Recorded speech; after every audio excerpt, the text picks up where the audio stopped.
Bonjour, aujourd'hui nous allons étudier l'Empire byzantin. Pour cela, commençons par une statue célèbre que vous connaissez très probablement pour l'avoir déjà étudiée. Nous voyons ici une louve en train d'allaiter deux petits bébés. Cette statue, elle symbolise un mythe, celui de Romulus et Rémus et de la naissance de la cité de Rome. Si je rappelle cette histoire, enfin ce mythe, c'était donc en fait deux bébés qui avaient été abandonnés peu après leur naissance et qui ont été recueillis par une louve qui leur a permis donc de survivre. En grandissant, ils ont voulu fonder une ville, mais se sont bagarrés pour savoir où la fonder.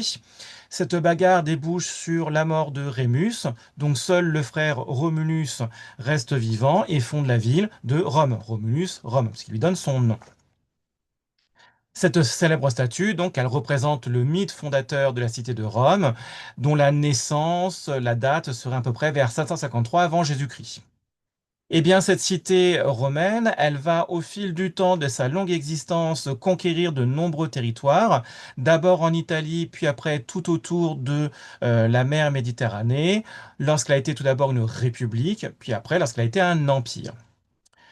Ce qui se passe, par contre, c'est que cet empire, plus il est grand, plus il devient difficile à gérer, à administrer et à défendre contre des menaces extérieures.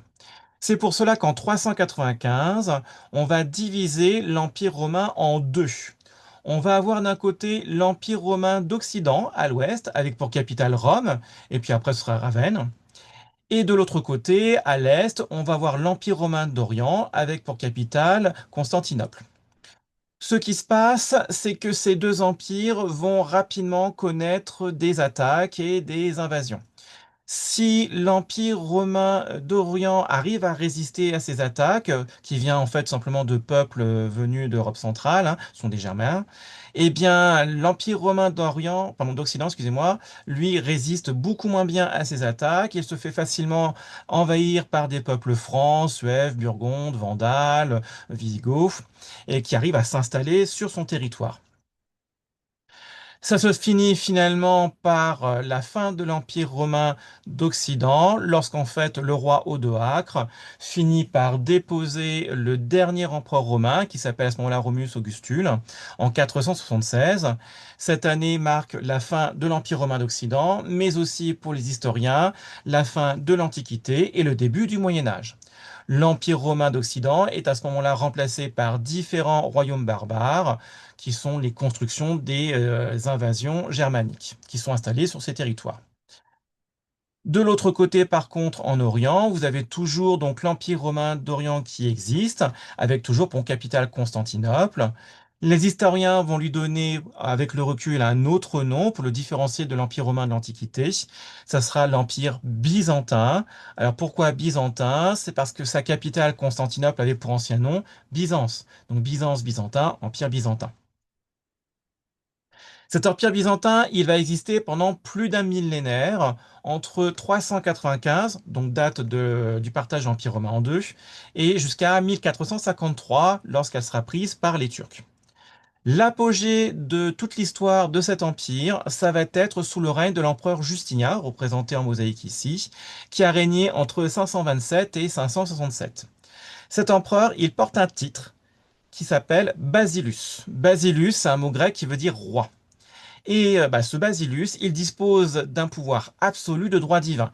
Pouvoir absolu, ça veut dire qu'il a tous les pouvoirs, donc politique, militaire, religieux, judiciaire. Et donc, il a les pouvoirs de droit divin, ça veut dire que ça lui a été accordé par Dieu. Comment ça se traduit concrètement? Eh bien, tout d'abord, en tant que roi absolu de droit divin, Justinien a le pouvoir politique, c'est-à-dire qu'en fait, c'est lui qui fait les lois dans l'Empire. C'est ainsi, par exemple, qu'il va publier le Code justinien et d'autres codes juridiques, d'ailleurs, hein, qui vont rassembler, moderniser les différentes lois romaines qui existaient par le passé. Prenons un exemple avec donc les instituts qui parlent justement de l'esclavage et des affranchissements des esclaves. Eh bien, donc, dans ces codes juridiques de l'Empire byzantin, qui ont été restaurés par Justinien, il est dit, par exemple, tous les hommes sont libres ou esclaves. C'est la division principale qui résulte du droit sur les personnes. Donc, il y a bien l'esclavage légal dans l'Empire. Les esclaves naissent-elles, autrement dit, on est esclave, ou le deviennent. Ils naissent tels de nos femmes esclaves, autrement dit, on devient esclave lorsque l'on naît d'une mère esclave. Ils le deviennent ou d'après le droit des gens par la captivité, autrement dit, ils étaient capturés à la guerre et donc vous êtes après transformés en esclaves, en tant que prisonniers donc. Et, ou alors, d'où d'après le droit civil, lorsqu'une personne libre, enfin lorsqu'un homme libre, majeur de 20 ans, s'est laissé vendre pour prendre part au prix. Ça veut dire par exemple une personne qui a des dettes et qui ne sait pas comment les rembourser, eh bien dans ce cas, il se vend pour devenir esclave pour rembourser ses dettes. C'est une possibilité. Autre loi aussi sur les affranchis, donc les personnes qui deviennent libres, sont affranchis ceux qui sont libérés par manumission, c'est-à-dire le don de la liberté, ce qu'on appelle donc l'affranchissement, d'une juste servitude, donc ça veut dire donc de son esclavage. La manumission et le don de la liberté, tous les affranchis sans établir comme autrefois de différence en leur âge, leur genre de propriété de l'affranchissant ou le mode de manumission, nous les avons rendus citoyens romains. Donc là, par contre, il ne s'agit pas de reprendre exactement comme tel le droit romain de l'Antiquité, il s'agit de le moderniser. Là, il le dit très clairement, hein, désormais, il s'agit donc pas de faire comme avant. Désormais, tout le monde, dès qu'on a franchi, devient un citoyen romain avec les mêmes droits, les mêmes devoirs que les autres, ce qui n'était pas le cas auparavant. Ça dépendait de différents statuts d'affranchi. Donc ça montre bien qu'il y a le pouvoir politique parce qu'en fait, il fait les lois. Deuxièmement, Justinien, c'est un empereur donc au pouvoir absolu parce qu'il a le pouvoir militaire. Il est le chef des armées. C'est ainsi qu'il va ordonner à son grand général Bélisaire de organiser ses armées et de faire des conquêtes en Italie, en Afrique, en Espagne, pour faire des conquêtes militaires évidemment et territoriales, mais surtout donc reconstituer l'ancien territoire de l'Empire romain de l'Antiquité. Alors tout n'est pas reconquis bien évidemment, mais c'est un énorme progrès par rapport à la situation de 395. C'est donc en fait une façon de restaurer l'héritage de l'Empire romain de l'Antiquité. Ensuite, Justinien, en tant qu'empereur de pouvoir absolu, il a le pouvoir religieux, c'est-à-dire qu'il dirige la religion chrétienne dans l'Empire. Ainsi, il va pouvoir nommer tout d'abord le patriarche de Constantinople, c'est-à-dire le chef de l'Église de l'Empire. Et en plus, il va, pour le coup, être sacré par ce patriarche lorsqu'il est couronné empereur. Donc il y a un lien, effectivement, pour le coup, de réciprocité entre les deux. Et donc ce qui se passe, c'est que le but à chaque fois, c'est de se dire, bah, j'ai été reconnu comme empereur par Dieu, parce que reconnu par l'Église. En tant que chrétien, il va, pour le coup, Justinien, construire de nombreuses églises dans l'Empire. Par exemple, la plus connue, ça va être la basilique Sainte-Sophie, qui est construite dans la capitale à Constantinople. Donc cette basilique, représentée par exemple ici, elle a été donc en fait la plus grande construction chrétienne pendant plus de 7 siècles.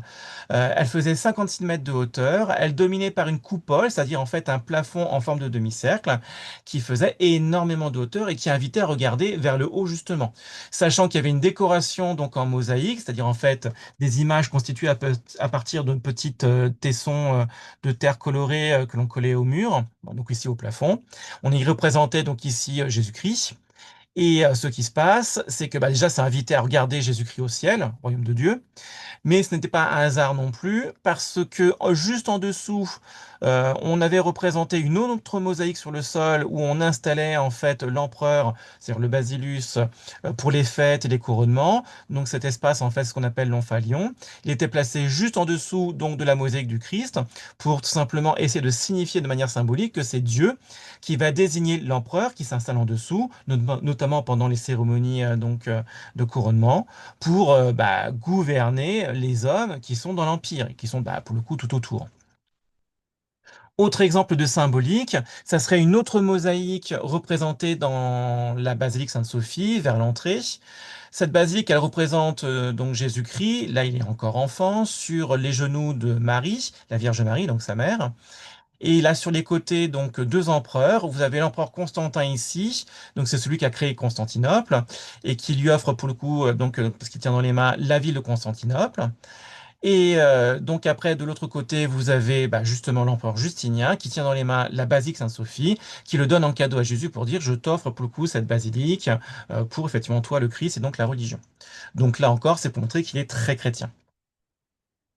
Dans un autre exemple de construction d'église, vous allez avoir la basilique Saint-Vital à Ravenne, en Italie. À ce moment-là, c'est une ancienne capitale de l'Empire romain d'Occident. Eh bien, donc, elle est beaucoup plus petite, hein, là, par contre, que l'église de Sainte-Sophie, mais elle n'en est pas moins remarquable. Et notamment, dans une de ses décorations de mosaïque sur les murs, vous avez justement représenté l'empereur Justinien. Il n'est pas représenté n'importe comment, il y a une symbolique derrière. D'abord, on le représente avec une auréole dorée. Ça, c'est pour dire qu'il est saint, qu'il est sacré, et que, pour le coup, Dieu le reconnaît comme quelqu'un d'important, et que c'est pour ça qu'il a le pouvoir absolu, parce qu'il a le don de Dieu pour pouvoir justement gouverner sur les hommes. C'est donc la représentation du droit divin.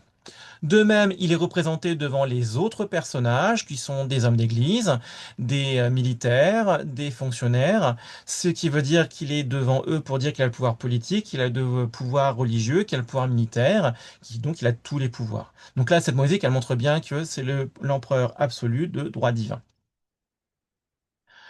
Enfin, pour montrer qu'il a le pouvoir religieux, eh bien justement, il impose des lois sur la religion. Par exemple, dans le Code justinien, il va obliger les gens à se convertir au christianisme s'ils sont encore païens, c'est-à-dire en fait polythéistes.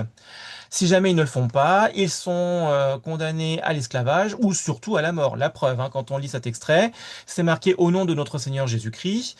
Il nous plaît qu'en tout lieu et dans toute ville, les temples des païens, c'est-à-dire donc des polythéistes, soient de suite fermés et que l'entrée en soit interdite à tout le monde, afin qu'il ne soit plus permis aux païens de persévérer dans leurs crimes, autrement dit dans la pratique religieuse d'une autre religion que le christianisme. Nous voulons qu'ils s'abstiennent tous des sacrifices, parce que c'était une façon de vénérer les dieux en faisant des sacrifices d'animaux, là par exemple. Que ceux qui contreviendraient, c'est-à-dire qui n'obéisseraient pas à ces défenses, périssent par le glaive vengeur, autrement dit, bah, qu'on les tue, tout simplement. Ça montre là qu'il a un pouvoir religieux, là que la Justinien, mais qu'il est dans la persécution religieuse, parce que son objectif numéro un, c'est de favoriser uniquement le christianisme et rien d'autre. On n'est pas dans la tolérance religieuse ici. Enfin, Justinien, en tant que empereur de pouvoir absolu, il a le pouvoir judiciaire, il rend la justice. Alors, un exemple, eh bien, lorsqu'il y a eu donc des gens qui sont rebellés contre lui en 532, dans une rébellion qu'on appelle la sédition Nika, eh bien, lorsqu'il y a eu pas mal de massacres des opposants, les survivants ont été très rapidement jugés par Justinien et condamnés à mort. C'est donc en fait un exemple de pouvoir judiciaire. Si on résume un petit peu tout ça, tout ce que je vous ai montré, ces différents pouvoirs, ça montre bien que Justinien, qui est un basilus, donc roi, si vous préférez en grec, c'est donc quelqu'un qui a un pouvoir absolu, donc il a tous les pouvoirs politiques, militaires, religieux, judiciaires, de droit divin, donc par décision de Dieu, mais c'est aussi donc un empereur chrétien, et héritier des Romains. Empereur chrétien parce qu'il impose la conversion des païens au christianisme, donc il persécute tous ceux qui ne sont pas chrétiens, notamment ici les païens. Et puis donc il construit de nombreuses églises, dont la plus connue, la basilique Sainte-Sophie, au nom effectivement de l'Église et de Dieu. De même, c'est un empereur héritier des Romains parce qu'il va donc lancer des conquêtes pour essayer de reconstituer donc le territoire de l'ancien empire romain de l'Antiquité. Et puis il va publier le Code Justinien et d'autres codes juridiques pour restaurer et moderniser les anciennes lois romaines de l'Antiquité. Tout ce que je viens de vous dire là, je l'ai résumé aussi sous forme de carte mentale avec les où, quand, qui, cause, événement, conséquence. Ça dit exactement la même chose, hein, c'est juste formulé un petit peu différemment, donc je ne vais pas le répéter une troisième fois. Par contre, ce qui se passe, c'est que pour voir si vous avez compris cette leçon, je vais vous demander de répondre à ces questions-réponses affichées au tableau. Et ce qui se passe, c'est que vous allez mettre la vidéo en pause pour avoir le temps d'y répondre. Et après, vous relancez la vidéo pour passer à la correction. Allez, mettez la vidéo en pause. Allez, là, on estime que vous avez répondu aux questions, que vous avez relancé la vidéo pour la correction. Eh bien, la voici. Donc, si jamais vous aviez les bonnes réponses, bravo à vous. Si ce n'est pas le cas, n'oubliez pas de les corriger avant de mettre fin à la vidéo. Et je vous souhaite une bonne journée. Au revoir.